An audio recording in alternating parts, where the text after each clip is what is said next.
Jakarta kembali bersama saya Karin di forum discussion group Radio Tegal. Tentunya di kesempatan kali ini sangat luar biasa sekali karena saya berkunjung nih ke salah satu destinasi wisata terbaik di Kota Tegal, yaitu Pantai Alam Indah. Tentunya seperti biasa di segmen informasi seputar COVID-19 kali ini, saya akan membahas seputar dampak pandemi COVID-19 terhadap pariwisata di Kota Tegal. Tentunya di samping saya sudah ada bintang tamu yang sangat luar biasa yang tentunya sudah mau meluangkan waktunya untuk hadir dan memberikan informasi untuk Jakarta. Terima kasih Bapak yang sudah mau meluangkan waktunya, dan boleh kita kenal terlebih dahulu ya Jakarta bintang tamu yang saya hadirkan sebagai terkait siapa saja. Boleh dari samping saya terlebih dahulu, silahkan Bapak. Ya, saya Erwin. Biasa ngerjain tentang promosi pariwisata. Oke, Pak Erwin ya, selaku pelaku promosi pariwisata di Kota Tegal. Selanjutnya silahkan Bapak. Ya, perkenalkan Mbak Karin, saya Abdan Heri Murti dari Disporapar, saat ini menjabat selaku sekretaris dinas. Oke, di sampingnya sudah ada Pak Abdan nih ya, selaku sekjen dari Disporapar Kota Tegal. Selanjutnya. Baik Mbak Karin, dan selamat siang Gatwira dan semua. Saya Dores, saya di pemerintah Kecamatan Tegal Timur. Oke, ini Camat Tegal Timur ya, Pak Dores, begitu. Nah, tentunya sekali lagi Pak, kita kan situasi saat ini sedang mengalami pandemi COVID-19, di mana asalnya ini dari luar negeri, kemudian masuk ke Indonesia dan sekarang sudah ada di Kota Tegal sendiri. Tentunya pandemi COVID-19 ini kan berdampak pada semua sektor yang ada di Kota Tegal sendiri ya, salah satunya yaitu pariwisata. Nah, tentunya di saat pandemi COVID-19 itu sudah berdampak pada sektor pariwisata di Kota Tegal sendiri. Ini kan sudah ada angka begitu dari adanya pandemi COVID-19 yang terus meningkat, bahkan kadang naik turun, yang akhirnya berdampak kemudian sampai ditutupnya berbagai macam sektor pariwisata yang ada di Kota Tegal. Tutup beberapa kali sampai akhirnya terakhir itu tutup 1 bulan lamanya. Itu kan dari dipicu dengan adanya tingginya penderita COVID-19 di Kota Tegal. Namun sekarang perlahan sudah mulai dibuka kembali nih untuk pariwisata Kota Tegal. Nah, kalau dari Pak Abdan nih selaku Dinas Pariwisata, nah ini saya mau tanyakan adalah apa sih yang sudah dilakukan dari Dinas Pariwisata selama adanya COVID-19 di Kota Tegal? Ini berawal dari permasalahan kesehatan. Iya. Permasalahan kesehatan yang kemudian meluas sampai ke masalah ekonomi. Iya. Di awal tahun 2020 ini, di bulan Maret, akhirnya pemerintah kota dengan adanya pandemi secara global maupun nasional kemudian memutuskan untuk melakukan penutupan tempat wisata dan tempat hiburan yang ada di Kota Tegal di awal tahun kurang lebih 3 bulan. 3 bulan Maret, ya? April, Mei, ya baru seusai Lebaran baru kemudian dibuka kembali. Tentunya sangat berdampak penutupan ini ya mengganggu kegiatan ekonomi masyarakat.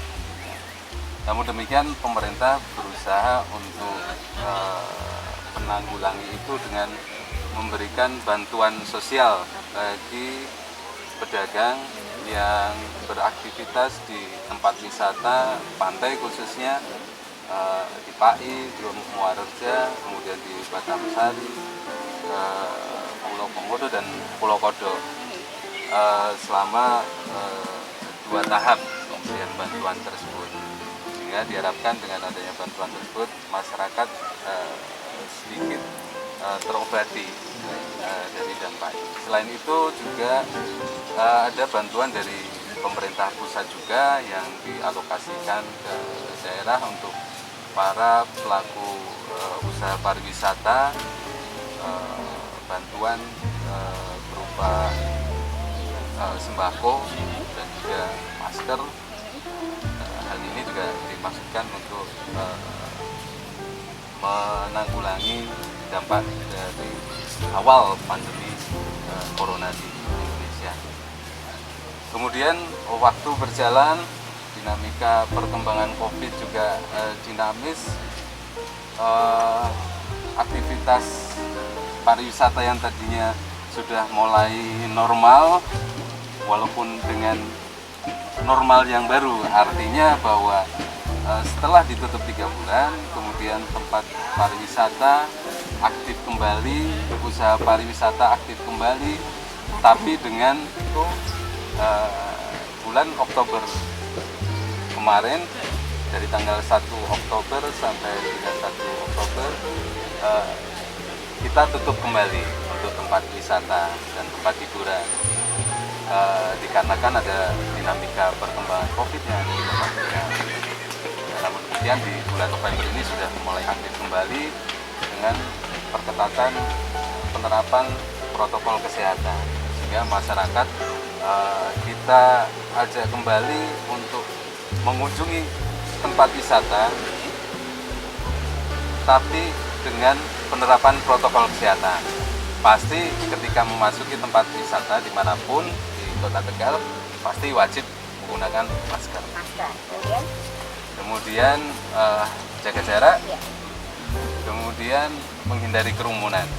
Jadi mungkin itu yang sedikit yang kita lakukan berkaitan dengan menggeliatnya kembali sektor pariwisata. Ya, itu dia yang sudah dilakukan oleh Dinas Pariwisata sendiri ini terhadap sektor pariwisata yang sudah ada di Kota Tegal. Seperti yang sudah disampaikan oleh Pak Abdan ya, Cak Beradar, sudah menerapkan bantuan kepada para pelaku usaha dan kemudian sektor pariwisata yang terkena dampak ya dari adanya COVID-19. Kemudian ya tadi penerapan protokol kesehatan, jangan lupa ya Cak Beradar untuk selalu ingat pesan Ibu, yaitu untuk 3M. Wajib untuk menggunakan masker, wajib untuk mencuci tangan menggunakan sabun, dan juga wajib untuk menjaga jarak. Tentu itu sudah dilakukan dari Dinas Pariwisata Kota Tegal. Sekarang saya mau beralih ke Pak Dores ya, selaku Camat Tegal Timur nih.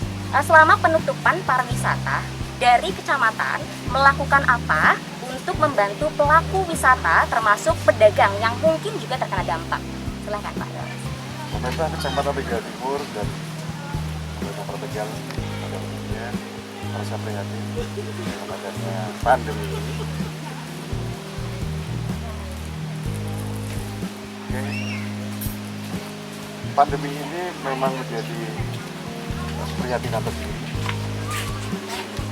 warga kami di Tegal Timur, seperti yang saya sampaikan bahwa di Tegal Timur ini dari 3 kecamatan yang lain di Kota Tegal itu memiliki jumlah penduduk terpadat lebih kurang 85.317 jiwa itu per Oktober 2020, dan 7 sampai 20% lebih kurang itu mereka pelaku usaha yang ikut meramaikan objek wisata yang ada di Kecamatan Tegal Timur. Disampaikan oleh Pak Sekdis Pora, itu ada Pantai Alam Indah, ada Pulau Pojok, ada Pulau Bakamsari, Pulau Komodo, dan seterusnya. Terkait dengan wabah atau pandemi ini, kami dari pemerintah Kecamatan Tegal Timur beberapa yang kami bisa ikut memberikan support, motivasi terutama kepada mereka. Ya, yang pertama kita memberikan insentif ya, insentif yang tentunya ini menggunakan APBD dan ada juga di APBN yang dikelola oleh Kementerian Sosial dan seterusnya. Kemudian kami di kecamatan itu memberikan kemudahan-kemudahan untuk mereka berproses ketika semua prosedural, kemudian semua yang dibutuhkan sebagai lampiran lingkungan oke. Tidak butuh waktu lama, kita langsung ADC untuk mereka bisa segera berproses pada instansi terkait saat menerima bantuan. Yang kedua, kita pahami bersama bahwa tidak hanya di sektor A, sektor B, sektor C, dan seterusnya, tapi semua komponen, semua lini ya. Semua lini sekarang merasa prihatin, kalau bahasa saya tiarap lah. Ya mudah-mudahan semua ada hikmahnya di balik ini semua, mudah-mudahan. Kami di pemerintah kecamatan juga dalam beberapa waktu terakhir kemarin mencoba untuk mengedukasi masyarakat melalui ruang-ruang yang ada, dan tentunya untuk mengedukasi terkait new normal gitu ya. New normal. Tadi pesan ibu yang bahkan disampaikan itu saya garis bawahi, dan itu memang menjadi salah satu poin penting saat kami edukasi kepada masyarakat. Kemudian yang ketiga, tentunya ini juga kesempatan atau momen bagi kita untuk introspeksi gitu ya. Saya yakin kreativitas itu tidak ada matinya Mbak Sari.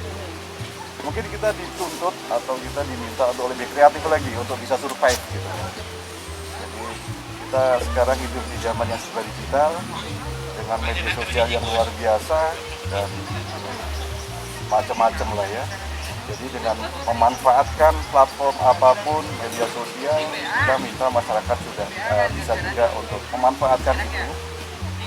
Saya contohkan, misal saat mereka berusaha di sektor wisata ini selaku pelaku usaha buka kuliner, rumah makan atau dagangan mainan untuk anak-anak, mungkin bisa kita arahkan coba sekali-kali ambil peluang untuk bisa memanfaatkan media sosial, kan sudah banyak sekali itu ya. Memang itu perlu waktu Pak Karim, tapi setidaknya kita akan support terus sepanjang masyarakat dan para pelaku usaha ini punya effort dan niat yang baik. Kemudian yang keempat, terakhir ya, mohon dukungan dari semua pihak. Kami di Kecamatan Tegal Timur akan berupaya mengembangkan menjadi kecamatan literasi. Mudah-mudahan ini menjadi pionir di Kota Tegal atau mungkin Jawa Tengah lah, mudah-mudahan. Jadi kita akan bawa Kecamatan Tegal Timur jadi kecamatan literasi, ya, yang melek dengan semua teknologi informasi, yang melek dengan semua informasi. Bukan ya, baik itu dari sektor pariwisata sendiri atau mungkin dari protokol kesehatan kepada masyarakat begitu. Nah tentunya kalau tadi seperti yang disebutkan bahwa Kecamatan Tegal Timur menjadi kecamatan literasi begitu, ini kan butuh kesana ya. Ya, nanti kan pasti butuh dengan promosi begitu ya. Nah ini saya mau tanya nih sama Pak Erwin ya, selaku pelaku promosi pariwisata Kota Tegal. Kira-kira sejauh ini promosi apa sih yang sudah dilakukan selama COVID-19 ini, dan selama pandemi COVID-19 ini ada di Kota Tegal, apakah event-event yang berjalan, promosi yang berjalan sudah menurun atau bagaimana? Terkait dengan promosi atau event yang ada setelah COVID, ya kita bisa lihat kenyataannya memang Ya. turun dan terjun bebas. Banyak teman-teman vendor itu yang mengeluh. Ya. Sudah nggak ada job, nggak ada persewaan itu sudah mati semua. Kan ada beberapa vendor itu yang banting harga dijual, peralatan soundnya atau peralatan lainnya jual dengan harga COVID hanya untuk menyambung hidup. Ya. Ya, tapi saya kira teman itu ya memang ada positif dan negatifnya. Jadi selama ini setelah itu promo pariwisata kita ya bisa mungkin ya virtual, virtual gitu.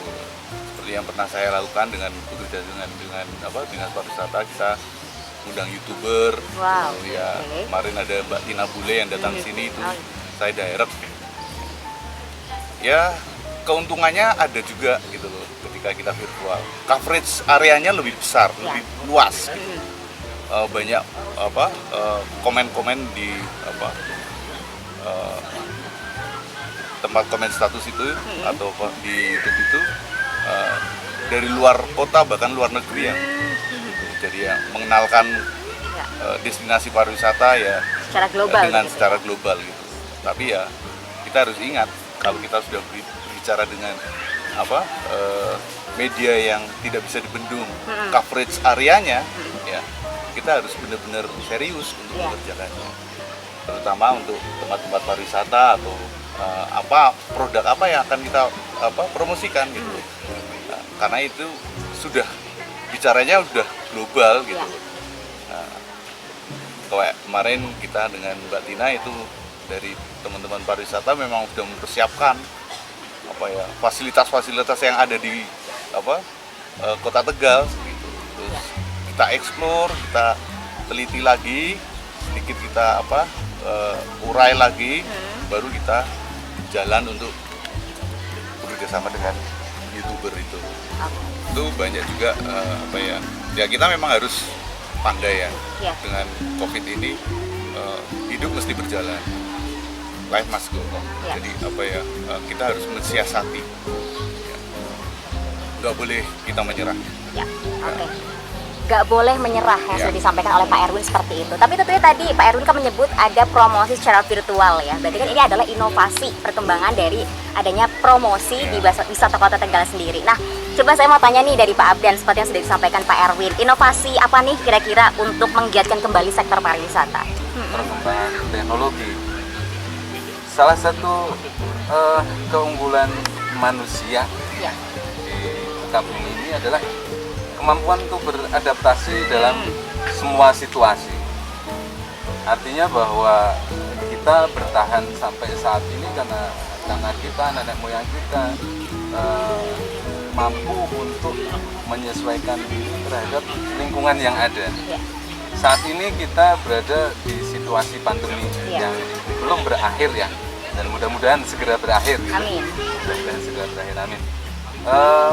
Situasi ini harus kita hadapi. Seperti tadi dari narasumber Mas Erwin ini pelaku usaha, kita jangan menyerah. Ya. Kami pun dari unsur pemerintah harus punya semangat yang sama dong. Nah, boleh kalah dengan para pelaku usaha yang sudah terjun bebas ya. Ya. Kita pun juga harus mampu untuk mengembangkan pariwisata dengan lebih kreatif, yang lebih inovatif lagi.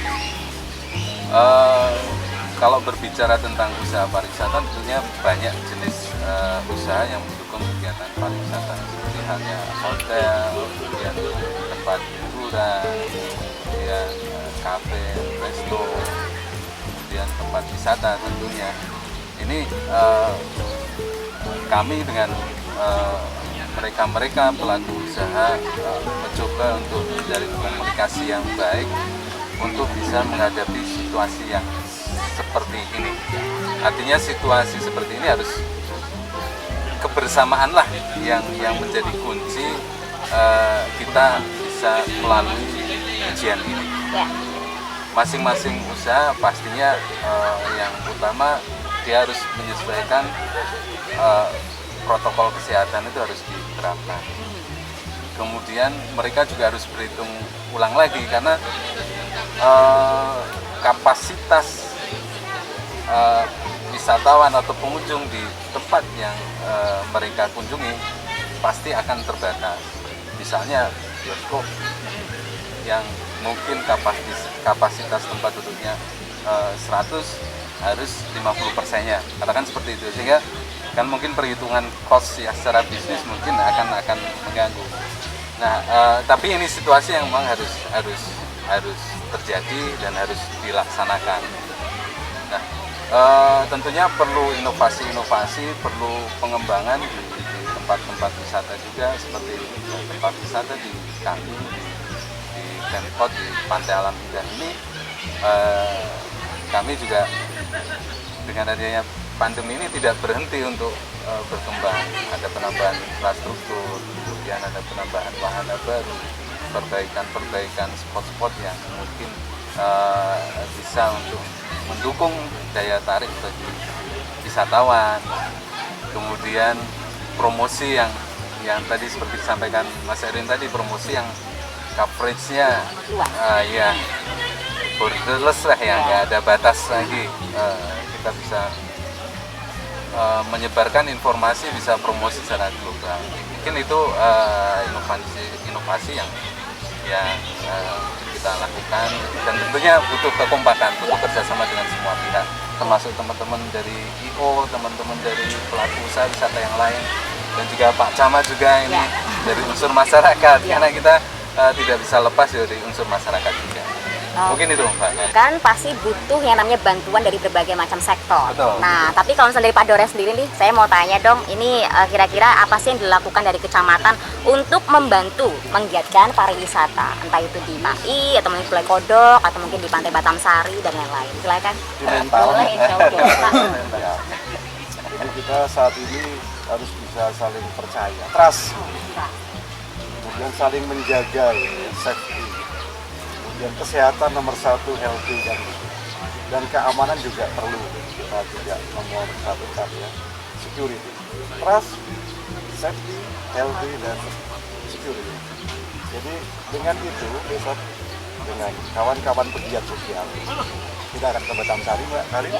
Kalau ada kesempatan waktu mungkin bisa boleh bergabung, silakan. Oke, terima kasih atas undangannya. Sore, insya Allah jam 2:30 jam 3 nanti cuaca mendukung, mudah-mudahan kita bisa manage dengan baik kawan-kawan yang ada di sana, termasuk para warga yang ada di sana, sambil menunjukkan kepada masyarakat bahwa yang saya tadi sampaikan 4 tadi itu, sepanjang kita bisa benar-benar jalankan, saya yakin lambat laun, tahap demi tahap, sektor wisata di Kota Tegal khususnya ini mudah-mudahan lebih cerah ke depan. Di Batam Sari Depok, Mbak. Lalu terkait rintisan sekolah laut, ini saya sampaikan bahwa ini adalah gagasan dari pendiri PKBM Sakilakerti, jadi Pak Dr. Yuskon. Selamat siang Dr. Yuskon, barangkali menyaksikan ini. Kita terima kasih sekali dengan ide kreatif beliau. Kita sambut baik dan kita kelola bersama, dan tentunya kita akan menjadikan destinasi wisata di Tegal Timur itu menjadi salah satu lokus untuk nanti kita bisa jadikan spot kegiatan literasi.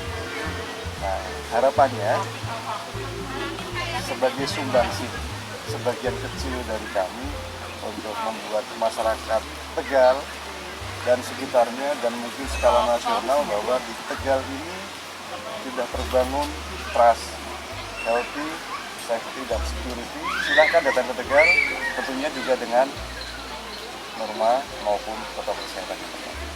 Gitu, Pak. Nah, mudah-mudahan ini nanti bisa menjadi salah satu promosi ya untuk pariwisata di Kota Tegal. Tapi kalau dari Pak Erwin sendiri bagaimana nih untuk yang sudah disampaikan dengan Pak Dores? Menyerah. Kita sebenarnya diuntungkan nih hidup zaman sekarang nih ya, dengan berkembangnya teknologi IT yang begitu dahsyat. Terus dunia hanya di genggaman tangan kita nih dengan benar. Android nih. Nah, itu jadi media yang sangat alternatif tapi futuristik. Waduh, mantap itu ya, bahasanya alternatif tapi futuristik. Nah, sekarang kita mau pesen apa, makan, tinggal buka, tinggal sentuh ya, pesen apa, oh di sini ada ini toh, di sini ada ini toh, promosi apa, pariwisata, oh di sini ada pertunjukan virtual toh, ini toh, pentas darinya kapan ya gitu. Nah, itu sekarang sangat mudah sekali untuk pelaku promosi seperti saya dan teman-teman. Saya anjurkan ya mau nggak mau kita harus beradaptasi, mau nggak mau kita harus fight, harus tetap bertarung ya dengan keadaan seperti ini. Mungkin ada sisi baiknya kita dihadapkan seperti ini, kita nggak tahu ya, ada sisi baiknya. Artinya ketika dulu kalau orang Tegal itu bicaranya ini orang yang wangkot, orang yang nggak mau menerima kemajuan teknologi. Jadi dia selalu berpikir old. Dulu saya melakukan itu, dulu sekali saya melakukan seperti itu dulu. Ya itu sekarang sudah nggak boleh seperti itu. Kita harus merubah mindset kita. Ayo kita berpikir ke depan, jangan selalu berbicara dulu. Dulu hanya untuk perbandingan aja lah. Ya, karena zamannya sudah berbeda. Oke, nah tadi kalau misalkan Pak Erwin sempat menyinggung soal dulu dan sekarang, di mana adanya perubahan untuk informasi terkait dengan promosi pariwisata, apalagi kalau misalnya kita nggak usah jauh-jauh dulu dan sekarang begitu ya. Kemarin sebelum ada COVID-19 dengan tahun ini setelah adanya COVID-19 ada yang berbeda nggak sih dengan berbeda adanya? Jauh sekali. Pelaku promosi itu bisa leluasa untuk bikin off air atau bikin kegiatan di luar untuk sekarang nggak bisa. Kita harus mensiasati, salah satunya ya dengan kegiatan virtual, pentas daring atau promosi dengan promo kuliner dengan media sosial yang disebutkan tadi sama Pak Camat, Pak Dores tadi, Pak Abdan juga menyentuh itu gitu loh. Ya memang kita harus bekerja sama, Mbak. Nggak bisa kita berdiri sendiri. Pak Camat juga sepakat dengan kita bahwa permasalahan ini harus kita hadapi bersama. Kalau di dalam pariwisata ini ada istilah pentahelik pariwisata. Pentahelik pariwisata itu unsur-unsur yang mendukung kegiatan kepariwisataan. Yang unsur tersebut ada 5, terdiri dari akademisi, kemudian businessman dari sektor bisnis, kemudian dari community, dari komunitas, kemudian dari government atau pemerintah, dan yang kelima adalah media. Jadi kelima unsur ini merupakan unsur yang harus bisa bekerja sama, tidak tercerai-berai. Satu sama lain saling membutuhkan dalam sebuah ikatan sistem, dan kami mengharapkan semua pihak yang ada di dalam unsur-unsur tadi untuk bersama-sama dengan kita pemerintah mengatasi permasalahan yang terjadi ketika pandemi ini berlangsung. Pesan kami kepada semuanya, khususnya masyarakat, bahwa kita harus bersabar dengan situasi seperti ini, tapi tidak boleh menyerah. Bersabar bukan berarti menerima apa adanya. Bersabar adalah kita menerima kondisi kemudian berusaha untuk mengatasi situasi permasalahan yang ada.